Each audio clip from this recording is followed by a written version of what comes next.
আমরা ফুলের গঠনটা নিয়ে একটুখানি আলোচনা করব।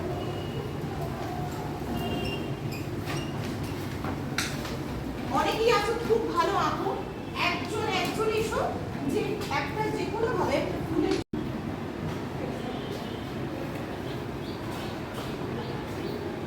আচ্ছা বলো, প্রাণীটাকে তোমরা সবাই চেনো, একটা প্রাণী আছে তাই তো?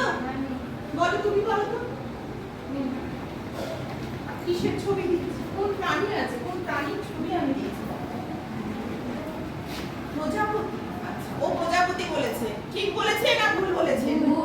ভুল বলেছে। তাই ঠিকটা কে বলবে?